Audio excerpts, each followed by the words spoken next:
50 வயசு 60 வயசு ஆனவங்க தான் வாழணும்னு ஆசைப்பட்றாங்க, வாழ்க்கையை தொடங்கணும்னு விரும்புகிறாங்க. அதனால தான் 60 வயசில் ஓய்வு கொடுக்குறாங்க. இதுக்கப்புறமா போய் வாழு, இது வரைக்கும் அரசாங்கத்துக்கு ஜாலரை அடைச்சது போதும், இனிமேலாக போய் வாழு போ அப்படின்னு ஓய்வு கொடுக்குறாங்க. அந்த ஓய்வூதிய பணத்தை வைத்துக்கொண்டு சும்மா இருக்காமல் அரசியலில் சேர்ந்துடுறாங்க.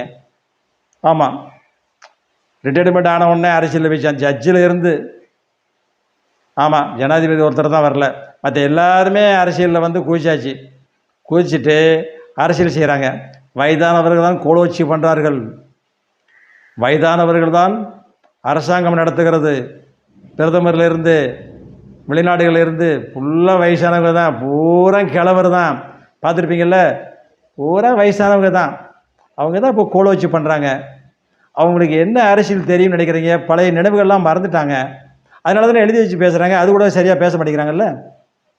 இதுதான் தமிழ்நாடு, திராவிட நாடு அப்படின்னு சொல்லிட்டு அடுத்த வீடியோவில் வரேன்.